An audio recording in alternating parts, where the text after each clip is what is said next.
So let's get right into it. But before we do, if you're new, subscribe to my channel. Be sure to hit that like button and turn your post notifications on so that you're made aware each and every time I upload a video. Hey guys, welcome back to my channel. This is your girl Hidden Treasure if you're new, and I've got a story for you. So this is breaking news. Olivia Dope decided to free herself and expose Joe Budden and tells why she quit the podcast. She decided that she wanted to be a role model for her daughter. Also, that her daughter is of age to be able to search this information over the internet. Not only her daughter, but her friends, her teachers. And she wanted to set the standards and make sure that her daughter knows that it's inappropriate of how she was treated and that she had to take a stand. So she took to her social media platform to tell her side of the story and had proof of her accusations as well as witnesses. So I guess Joe Budden at some point thought that he was untouchable. So let's talk about it. Let's take a look at the video. I want to hear from you. Comment below. Tell me what you think. What are your thoughts about this? She said it was a hostile environment. You know, it was just degrading. She felt belittled. She felt demeaned. And everyone around her, the cast was laughing, for job security. They didn't want to be put on the chopping table, but she couldn't take it anymore, she said. So she had to do something. So she contacted her lawyers to make sure that she was doing the right thing and how to do it appropriately, to say that this is it for her and she's getting out of that contract. This is going on and on. Now, Joe Budden was already in the news that he fired everyone on air. So it just keeps going and going. You guys comment below. Tell me what you think. I would love to hear from you. And as always, thanks for watching.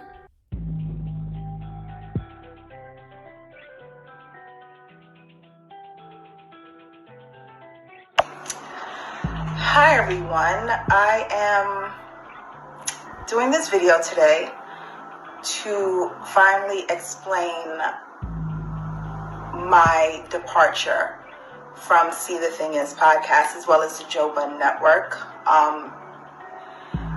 I sat with this for 3 months anxiously debating with myself whether I feel comfortable enough to express my reasoning for my departure.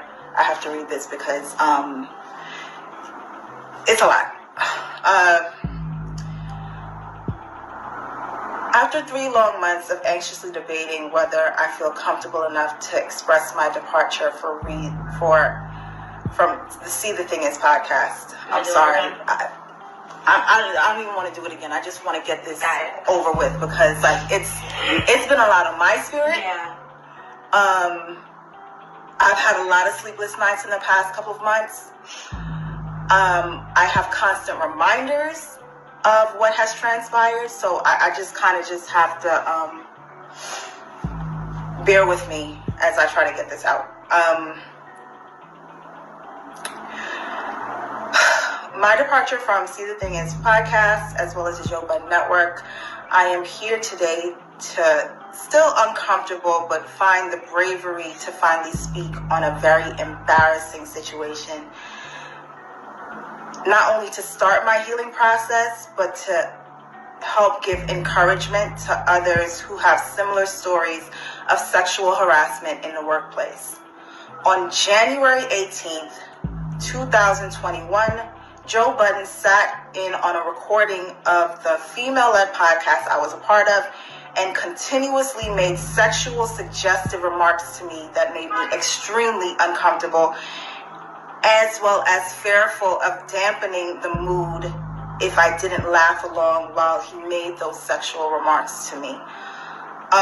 Those moments were not only, excuse me, those moments not only live on the internet forever, it also forced me in the decision of quitting the podcast. And I'm now in a place where it was traumatizing, embarrassing, and I've decided that I have to actually speak up, because not only was it important for me to walk away from it, it also is important for me to speak up, not only to help heal myself, but also to probably help others in the future and let them know that this probably wouldn't be the best situation for you to enter into working with this person.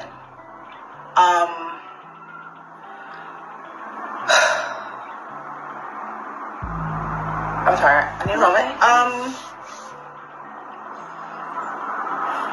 Within these past 3 months, I'm going to just be very frank. Within these past 3 months, after I left, I've been feeling stuck. Mentally, emotionally.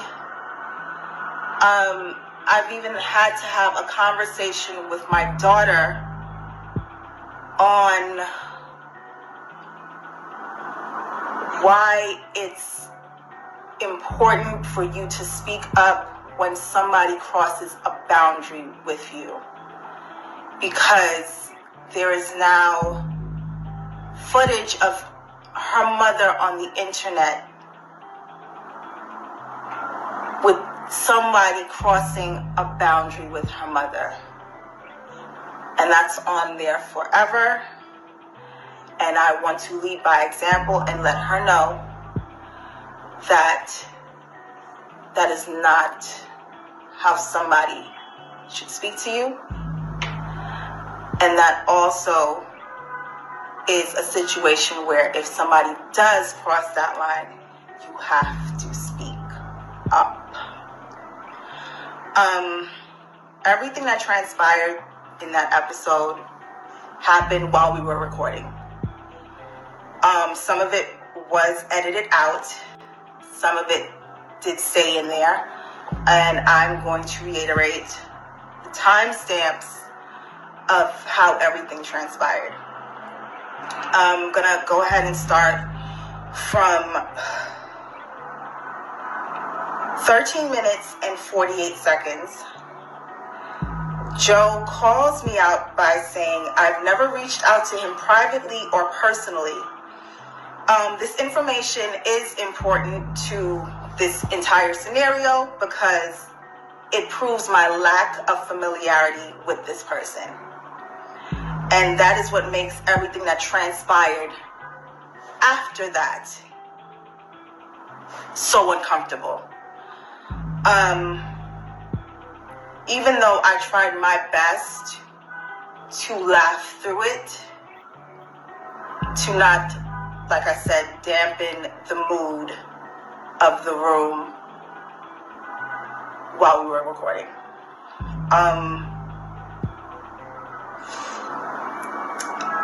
At 14 minutes 34 seconds, there's an edit in the recording because Joe says him and I should speak more because, quote, "he's been wanting to fuck me since we've met." Everyone in the studio, including production staff, laughed uncomfortably while one of my co-hosts confirmed that to be true. I am mortified by this revelation, not only because it's revealed while we are amongst the presence of all of the production staff, but it's also being done while we are also recording audio as well as visual. That scene was cut out, and it jumps to Joe repeating we should speak more because we have the least dialogue. At 19 minutes and 26 seconds, another edit happens because Joe makes another suggestion to having sex with me. This is shown. I'm sorry. Joseph makes another suggestion to have sex with me. That scene is edited out, and what is shown in right after that is me closing my eyes, saying no, and then he says, never mind. At 21 minutes, 30 seconds, Joe tells me to hit a button, bitch, because I didn't hit a sound effect fast enough. At 24 minutes and 54 seconds, Joe makes a comment that I am throwing my singleness in his face, and he thought we were going to be a network power couple. Once again, I'm trying to laugh all of this off. As it's transpiring, I reply by saying, sorry, Joe, we're not. At 25 minutes and 42 seconds, I make a comment about relationships in general within the conversation. Joe retorts that my shirt that I was wearing isn't buttoned like I'm single. Excuse me, I have to repeat that. My shirt that I'm wearing isn't buttoned like I'm single. I pause, cover my chest with my hand, and try to brush it off once again and continue the conversation. At 31 minutes, 42 seconds to about 35 minutes and change, Joe makes me feel like I'm in a hostile work environment by letting my co-host know that I am carrying the group because they don't dress sexy enough. Because now, not only am I embarrassed for myself in being objectified, but also you're making other women that I have to work with on a regular basis uncomfortable by telling them they don't dress sexy enough. Like I said, this transpired while recording, in front of cameras, and in front of the entire production staff. So with that, I'm sorry.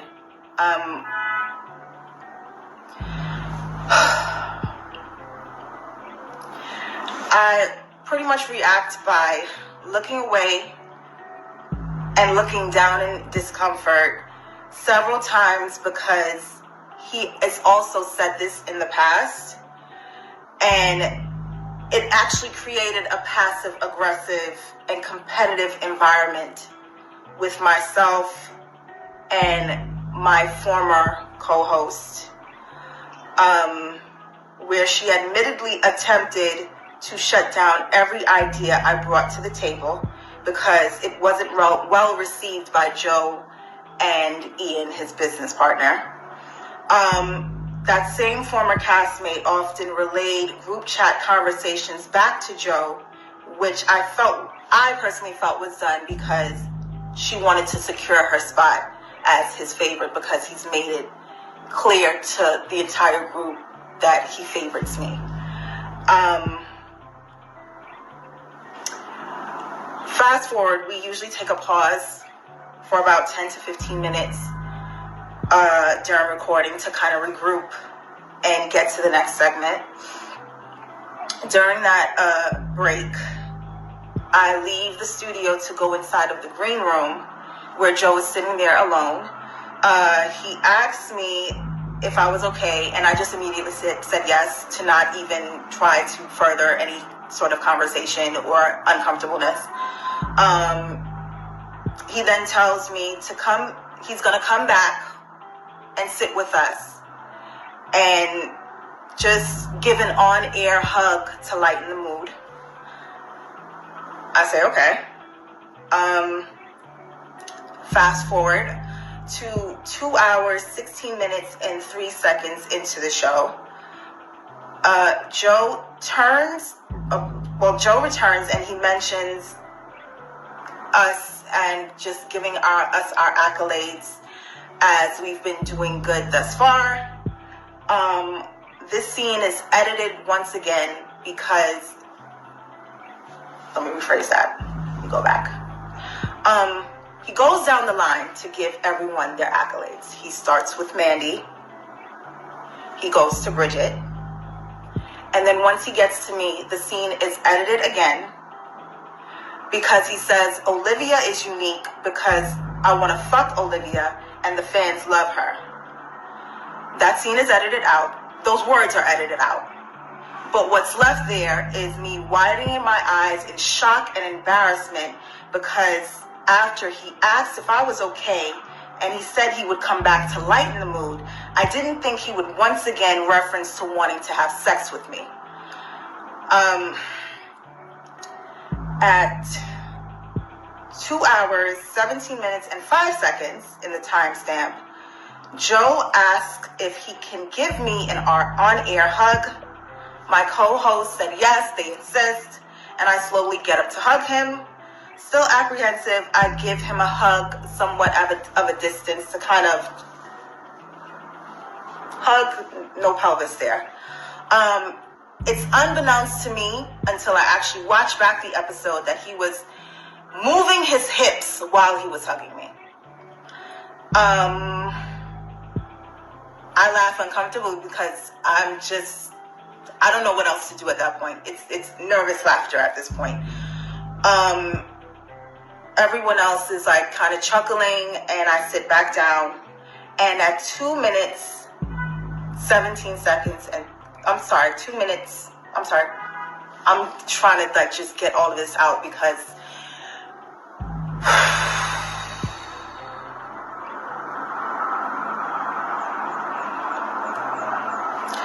at 2 hours, 17 minutes, and 38 seconds after I sit down after the on-air hug, I grab the microphone and I say, "This is uncomfortable."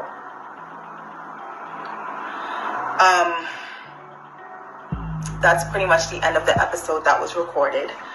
After the recording, Joe was asked while he was still in the room with everyone if he wanted to delete the parts he made where he made passes at me. He said he didn't care. As long as I'm fine with it, then the entire room pretty much looks at me and said, I just say I'm fine with it too. Feeling pressured, I say I'm fine. A few minutes later, I was called back into the studio to see if I wanted to hear the unedited version again and decide if I really want to keep it in there. I listened to it again, and in my ears, it sounded like everyone was laughing. So who am I to say this needs to be taken out? I don't have much say in this situation. I've already been belittled in this situation by being sexually harassed and objectified. Because just to break from me having these bullet points, at the end of the day, that's what sexual harassment in the workplace especially is. Belittling someone, taking away their dignity in those moments of seeing them less than. So, as much we can say these are jokes, I'm an employee. I didn't have a previous rapport with this person before coming onto this podcast.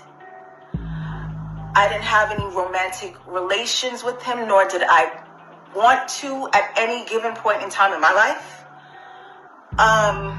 And many would probably ask, well, if you know the history of Joe Budden, well, why would you sign on to do something like that? Let me tell you right now, if you're going to work and your intention is just to go in and do your job, it should be just that.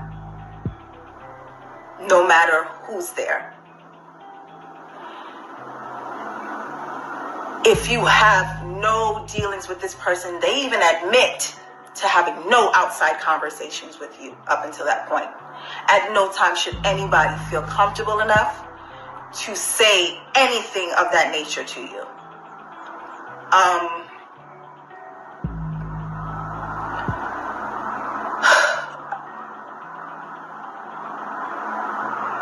I don't wish anything that happened to me in that moment on anyone because, like I said, it was extremely embarrassing. I am mortified that when people search Olivia Dope, the brand that I've spent 10 years at least building, that comes up. I am mortified that after I quit, I had to have a heart-to-heart conversation with the child I gave birth to. I'm sorry, it's not this fast. It's New York. It's New York. I am mortified that I had to have a conversation with the child that I gave birth to because she can find it on the internet.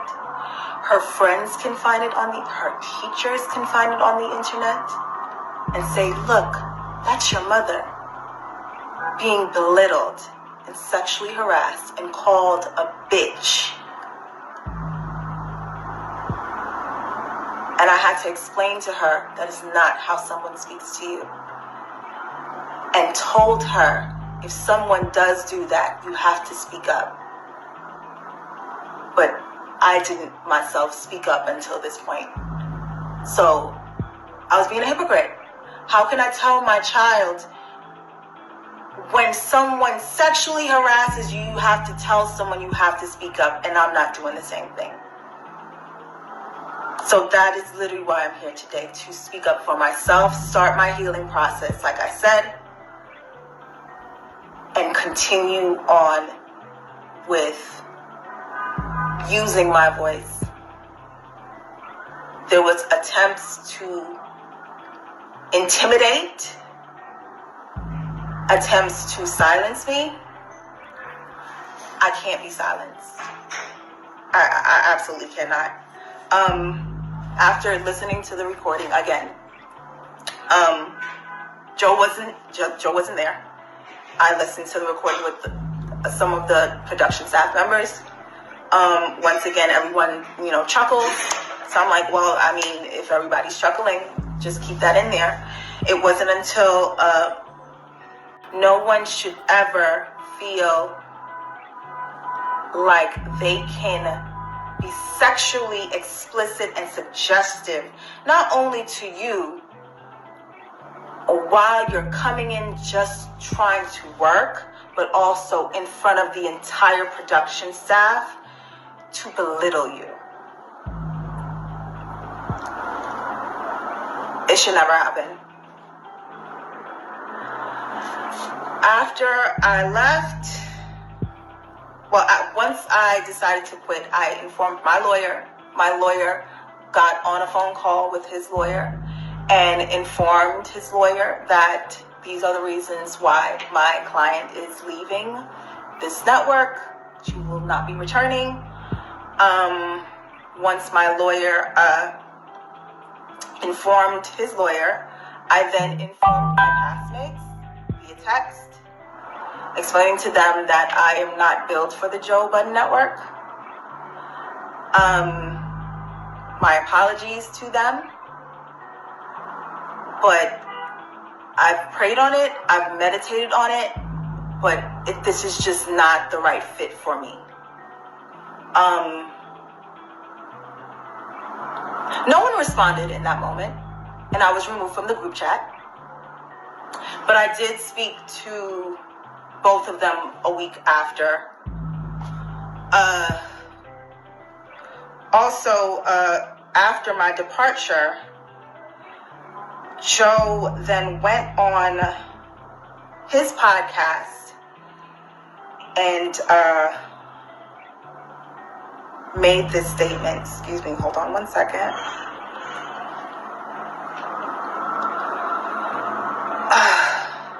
Joe made this statement on his podcast. Enough of this Karen looking like a baddie.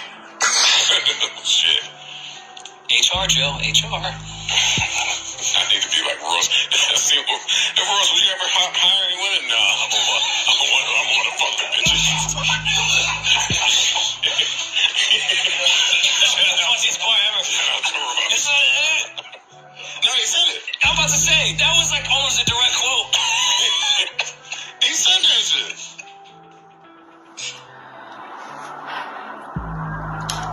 If I hire any women, I'm going to want to fuck them bitches, is what he said after my departure from the podcast. I'm saying this situation one time and one time only. I have to just do this to start my healing process, because if I sit and let this fester inside of me any longer, I will not be good.